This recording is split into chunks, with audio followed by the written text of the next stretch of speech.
I'm Gentleman Josh Hill. I'm Aaron Jeffrey. I'm Johnson Jazz Busiest. I'm Mike Malott. I'm Raffian Stock. Tune into the Don't Tap podcast. Don't tap podcast. John Jones. Follow me on Twitter. Hey, I'm UFC President Dana White, and you're in the ring with Callum McGregor. To me, the Lions are the number one rankings out there. Those guys are the ones who really do their homework. Man, that's why the rankings are bullshit. From Canada. Got a really high fight IQ. But this fight, I'm telling you, it's a flip of a coin. Levels to the shit. I like this matchup. I spoke with Sean, and he gave me kind of a list of names. And I was able to talk to my buddy Mike Malott, which I know that you've interviewed and spoke with. And Mike also liked this matchup for me. And he was honestly the first one that was like, jump on that fight, take that fight. That's a great one for you. In his words, you know, I think that we're better everywhere. We're going to be lighter on our feet. We're going to be able to pick our shots from the outside. We're going to be able to crash in and close that distance when we want. Whether it's striking or wrestling, I think I have the advantage. The ball's in my court. And I've also made a ton of improvements. The last few fights that I've had have been against southpaws, and awkward fights too, guys that are like 6'3", really long southpaw versus southpaw type deals. And it's always ugly when you're fighting southpaws, which is cool. It taught me how to fight southpaws, and now I know how to fight them. And I got to deal with some of the frustrations that I've been given to other people being a southpaw myself. And now in fighting the orthodox fighter now, I mean, it does present some openings for you, especially with his style. He is a little bit wild coming into the pocket. He does sort of swing and leave some openings. You can see it on the feet with the boxing. He leaves openings. You have more straight shots. He's a little bit more wild with his hooks. And then just the way that he's a little bit more upright, he just leaves himself open. His hips are there to be taken. I know he has a little bit of wrestling himself, but even that southpaw, you know, the kick to the body's there all day long. You could see it. And for you, if he goes to grab your leg, he gets a guillotine or potentially a scramble and gets taken, his back taken. That's the way I'm seeing it. So are these things that you're looking at with the matchup? You're just sort of seeing, you sort of look at piece by piece. I mean, Mike Malott is definitely someone who's just, he's a chess master. He wants to break everything down meticulously. If he sees something in the matchup, that's sort of what I'm seeing. There's a lot of openings for you to sort of do what you need to do and go in there and implement a wrestling game plan or mix up that boxing. Absolutely. And it's all going to be there. And there's no need to rush anything. There's no need to force anything. It's about being patient and making sure that I'm taking my time and I'm capitalizing when the moment's there. And like I said, not rushing. We've made a ton of improvements since the last time that I fought. And looking forward to it. Yeah, thank you. And I feel like I've gained a lot of strength. I've weaponized my cardio. My cardio feels fucking like better than it's ever felt. I feel like I can go for days. I've cleaned up my technique a lot. I've sharpened up my striking, my wrestling as well. I feel like I've really been grinding in that wrestling mind state and spending a lot of time in the grappling. So yeah, if I throw a kick or if he goes for a takedown, then it's kind of just like inviting him into my world and allowing me to let those things go and be able to wrestle and turn it into a wrestling match or keep it a striking match with that, which I love too. So this is a fight that I'm very comfortable and confident going into, and I feel really relaxed this fight camp and in a good headspace. And I feel like I was allowed the time to recover from the injuries that I had and come back a more complete fighter than I've ever been. And it's important that you talk about that, because we can talk about how the body heals up, but these are all things that are all like, we don't know, you know that, you know how like the leaps and bounds that you've gained in rehab and then, you know, strengthening the body up again and fortifying it. For you though, the mental side of that, you know, you come into the UFC, I know that, you know, the pressure's on, and the two fights don't go the way that you want. The second fight, like I said, regardless of if a lot of people feel like you won that fight, it doesn't go your way. Then the injury, you get the ACL reoccurring. Talk about the mental side of things, because this is, I think, where it's so important. This is the part of talking to fighters that I love to hear. I love to hear about your determination. I love to hear about what you say to yourself in the morning when you're like, all right, 2 losses, I got a surgery, but I'm sticking with this. You know, people believe me. Talk to me about that process, that mental process. Yeah, it's a lot of, you know, picking yourself back up and not being down too much. Something that I was lucky to have Kenny Monday, which anybody who knows anything about wrestling knows about Kenny Monday. He's in my opinion, the best to ever do it. He was my coach in high school. He was my coach in college. Whenever I started fighting, he took the coaching job at Team Takedown, which is Johnny Hendrick's old team. And then he's been in my corner for all of my fights. And one of my first days sparring, I got the shit kicked out of me, honestly. And I think I landed like one good punch the entire time. In 15 minutes, I landed one punch. And after training, he was like, "Hey, man, don't dwell on anything except for that one punch." He's like, "If that's the only thing you did good today, take that home with you. When you think of sparring tonight, think of that punch that was clean." He's like, "You landed that so flush." He's like, "The setup for it was awesome. You pulled him right into it." He was like, "That was incredible." And that's advice that I've carried with me through my entire career. It's like, don't sit and dwell on the things that went wrong and the things and how bad it is and what's going, like, think about the things that are going good.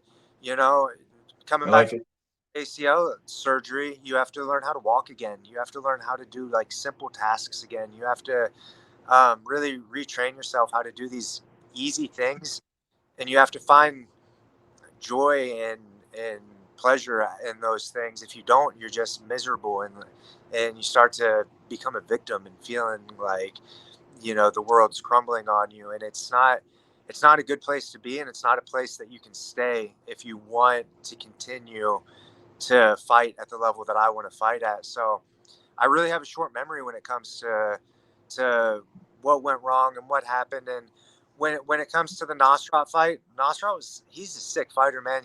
When I fought him, he was 10-1 with 9 first-round knockouts or like some crazy shit. He's a fast striker, man. He lands like high volume. He's a high-level striker. It's plain and simple. Yeah, he's sick, and he has a lot of power, and I felt that power, and he hit me with his best shots, and I ate him, and I kept moving forward, and I gained a lot of respect from, like, if you would have seen my messages going into that fight, it was a lot of people from his country, like, telling me, like, "You're dead, he's gonna fucking kill you," and like, "I'm gonna kill you." Like, I was getting pretty hostile messages from people.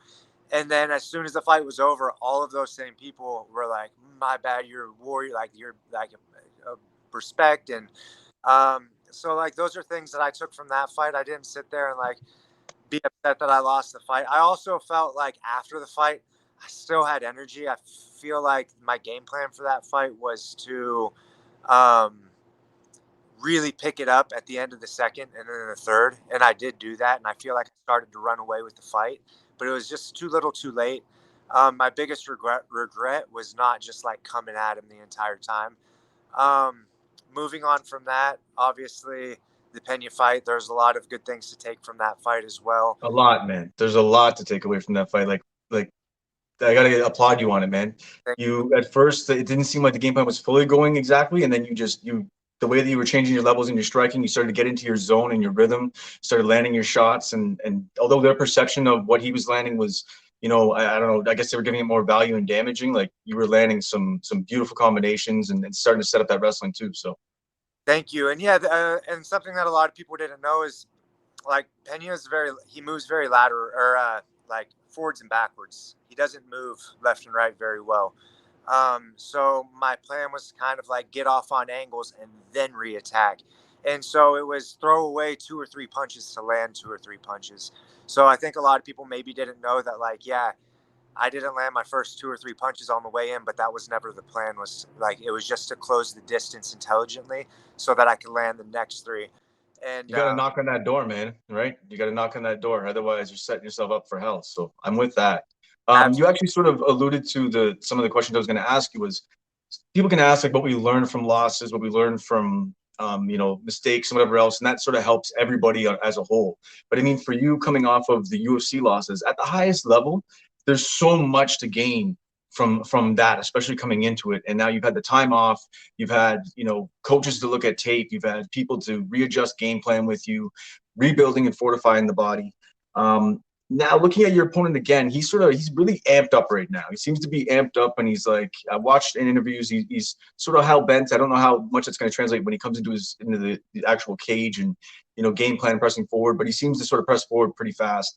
How much do you take into your account your opponent's sort of mental status, like gauging sort of how they are mentally, if they're a little bit more guys that sort of go in a little bit crazy or a little bit more reserved. And do you weigh that into strategy sometimes? Yeah, man. The way I see it, and the way that with the people that I know is, and you hear it a lot, is like, you know, a dog that's barking real loud and is acting like it's tough. And I have a pug, and that dog is like the loudest, yappiest fucking dog you've ever heard. It's always, yeah, everybody that comes by, it'll yap, and like it's big and tough. I also have a Swiss Mountain Dog that's 130 pounds of like muscle, and he's just like a monster, and he doesn't bark. You walk up to him, and he'll drop his head, and he'll walk, and he doesn't need to bark. You know what I mean? And I think you see that with people a lot too. When you see people kind of puffing their chest and acting like, they want all the smoke. A lot of times those are the guys that don't want the smoke. But I'm gonna make him put his money where his mouth is. And, at the end of the day, come July 15th, all the talking in the world ain't going to matter. He's got to step in the cage and back it up. So I'm looking forward to making him do that. We look forward to seeing you, man, for sure. And for you, I know that, trials, tribulations, but now you're feeling like you're at that best moment.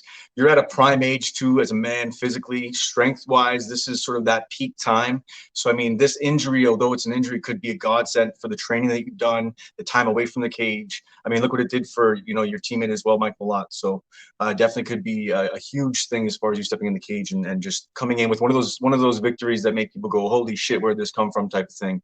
But those closest to you will know it's been there the whole time, right? So for you, I've asked this question to almost every fighter I've talked to, and it's intriguing to me as it evolves for fighters. But I always ask, what is your greatest fear in the cage? And it might not be the same as what it was before as you were coming up. And what I mean by that is fear could be cardio could have been an issue for some fighters, right? So some fighters will say cardio is an issue. They're worried about those late rounds, and they have to do everything in their power in training to get better cardio to work ahead of that. Some fighters, it's their wrestling is weak, and they're worried about the takedowns, and so they're worried about late in the fight when the wrestler's going to take over, what they're going to do, whatever it might be. Some underperforming. There's so many different variables, so many different things that might intrigue you as far as the fear aspect of this. What is it for you as far as the fear and stepping into the cage? For me, I think it's making sure I go out and have fun. It's like remembering that this is fun, and I love fighting, and that's why I chose to do this, is because I want to fight. And at the end of the day, like, you're going to get punched, you're going to get kicked. Like, you can't go swimming and expect to not get wet. So I just want to make sure that I go out there and remember why I do this, and remember that this is fun for me. I'm not scared about my cardio. I'm not scared about not being strong enough, or not being technically good enough in the striking or the wrestling or any aspect of it.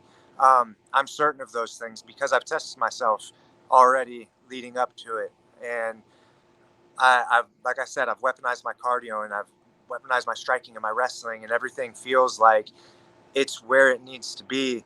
Now it's just making sure that I don't put too much pressure on my performance, and make sure that I just go out and enjoy myself, and remember that we have a small window to chase this dream, and make sure I make the most of it, and don't make it a miserable thing. Don't make it to where I'm fearing things. Make it to where I'm going out and I'm excited to have fun. I'm excited to step into the cage, and remembering what my coaches are telling me, and that's believe in my striking, believe in my wrestling, believe that I'm the man that they think that I am, and that I know that I am. And as long as I believe that I'm going to go out there and I'm going to perform. So it seems like it's being present, being in the moment, having that focus on just that moment there, and whether it's being elated or whatever it is, but at least you're in there and not thinking about anything else. You're a little bit hard on yourself, I can tell. For yourself, everybody's coachable different ways, and that probably served you and got you to your highest level that you're at. You're probably a little hard on yourself. It's probably made you go back and reevaluate and rechange things and whatever else, and retool. So man, it's awesome to see sort of different ways people think. I mean, like for instance, for Josh Hill, for even Mike Malott, what they've said is the thing for them that one of the greater fears was it's like underperforming. So going in there and underperforming. So it's and I think that's a common thing amongst fighters, but there is different wrinkles that different fighters, perceive as fear. And being in the moment, I guess, maybe being in a cage at times when you're not in the moment, overthinking sometimes in the cage is probably not something that no one who's ever not stepped in the cage will never understand how your thought process works when you're in there. And we'll lean into that, actually. Talk about your coaches, that listening to your coaches. Every relationship is different. Some people sort of zone out and only hear key words from their coaches. Some people really rely on their coaches to lay out the strategy in the background so you can operate, for them. For you, what is it like with that communication and that relationship with your coaches? Yeah, I feel like I do a really good job of listening to my coaches. I think that's something I got from wrestling. We're wearing headgear and you're dog tired and you're grinding and like your legs are giving out and your arms are giving out. And then on top of that, you got earmuffs on, and then you need to be able to listen to your coaches and wrestle. And that's something that just over the years I've gotten good at, like hearing what they're saying while staying very focused on what I'm doing. And it's also building that rapport and like having them speak to you in practice and having them be there with you and hearing those key words over and over and over again, so that when you hear them, it's almost like they're playing a video game and they can just like call out that special move, call out whatever they want, and then they can rely on you to make those adjustments and make those moves. And I think I have a really special thing with my coaches where we can do that, and we work really, really well together. Yeah, there's nothing more. I mean, I'm obviously a hardcore fan having the podcast and everything, but there's nothing more amazing or something, I guess I'll just say more cool, for lack of a better term, than seeing tape of strategy and technique in an actual practice, and then it playing out in the cage exactly the way it is, or a coach yelling out exactly a technique and then the fighter landing it about 10 seconds later and it playing out that way as well too. It's possibly one of the cooler things to see, because that the hard work and the hours and the blood and the sweat and the sacrifice all has come together perfectly. That's like the perfect scenario, right? Now for you, I know that you're possibly going to be coming up to Canada sometime soon. We really look forward to getting you up here as well too. Now talk about, what you've seen. If you actually, I didn't even check. Have you had Mike in your corner or at least part of any training camps for yourself? Mike's been with me in a couple fights. Honestly, I would love to have him in with me on this one. But I've also just been putting so much work in with the guys that I have here. And Mike's, I mean, dude, he's doing so good. He's got his own thing going on right now in Canada. And we just haven't been able to work too closely together in this camp. So I'm it breaks my heart to like not have him here with us. But at the same Sometime soon, I guess. Yeah. But speak about him. Like what I was going to ask was just, and like this is about you. The focus is on you. But just as a quick little clip for you, Mike, just seeing him sort of come back and having the success that he's had and sort of take Canada on his shoulders, man. He's sort of, although we have some amazing guys and gals coming up right now in Canada, he's sort of, the UFC has done this, sort of put this cape on his shoulders and made him Captain Canada. And obviously his performance have it as well too. Speak just as a teammate, how elated you are for him. Dude, I love it. He's earned it. He earned it. He took some time off, and I actually spoke with him. Like when he told me that he was done fighting, I immediately said, "No, you're not. You're not done. There's no way you're done. You're too good. You've invested too much." And sure, he just kind of like grinned and was like, didn't really say too much. And then he just put his head down and he grinded for like 2 years, and he coached and he learned and he got like progressively better and better and better and better and better. And it was already incredible. And now all that hard work, and it's paying off for him, and it's really awesome to see. And he's somebody that I look up to, and I enjoy watching his success, and it gives me something to, and the rest of the guys at Alpha Male, something to aspire to and to follow that trajectory. And then even to talk about that room, I know that Mike's sort of separated somewhat from Team Alpha Male, but still is, officially, unofficially a team member. I think he's always a team member of Team Alpha Male no matter what. But for your team, for that room, and even for seeing someone like Mike who steps away, it's a specific example to something that you did. You stepped away for a couple of years. Now you're going to come back. And I know it's from an injury, but it's time away. It's coming back. all of these experiences, and then you see such a big team like Team Alpha Male and all the stories and all the trials and all the tribulations. How well does that serve you as a fighter, as a friend, as a teammate, and having someone like Uriah Faber to lead the charge as well too? Yeah, it's cool. It's, people talk about ring rust and things like that. And Mike is kind of one of those guys that's like, no, you don't got to worry about that. Like, you can take time off and you can come back and be very sharp. And, it's the things that you dwell on and are what you're going to manifest into reality. So if you're not thinking like that, and if you're thinking like you're going to come back the baddest man alive, then you will. I was fortunate too. My fiance is actually my PT. So when I tore my ACL, she was the one. I met her through physical therapy, and dude, she's like huge into health and nutrition, and she's Awesome. like a world-class chef. So I'm getting, extra PT from her at home on the side. On top of that, she's into like all natural, organic, in season, like cooking, like 5 ingredient foods. And it's like the best. So you have somebody that has a knowledge base with an investment in you that is of the highest level, so that you can't ask for a better thing. Exactly. So having her on my team as well you can't replace something like that. No. And that's been huge. So I'm very grateful for her and the help that the part that she's taken and helping me get back into the cage. It's been pivotal. And that in itself is like, you're talking about being present in the moment, even getting back to the cage, like coming back from a surgery, an ACL surgery is something that not too many people dig into and make it back to, and you come back and now you're feeling stronger than ever. So I applaud you in that itself. Then you get in the cage, you love the matchup. And I know that you seem, I know Mike's a little bit more Canadian, mild-mannered and whatever else, but for you, tell me how you finished this, man. And you don't have to be so respectful about it. Yeah, man. Dude, I just want to chop him up. I want to get in there and I want to grind him out. I want to take him into deep waters and I want to just drown this fool. I want to be heavy with my punches and I want to crash in. I want to chop him up with elbows and knees and drag him to the ground and run his face into the mat and just heavy ground and pound and just take the life out of him. That's the plan, is just to put him underwater, keep him there. But there's no better finish than taking the soul of somebody in the cage versus anybody could get caught or anybody could set up a beautiful technique and knock somebody out. Not anybody, but you know what I mean. Right. The idea of you going through 2.5 maybe rounds of grinding somebody down, running the game plan, and maybe testing out that leg and just getting those mental blocks out of the way and all those things checked for yourself. Probably the best case scenario, I would say. Absolutely.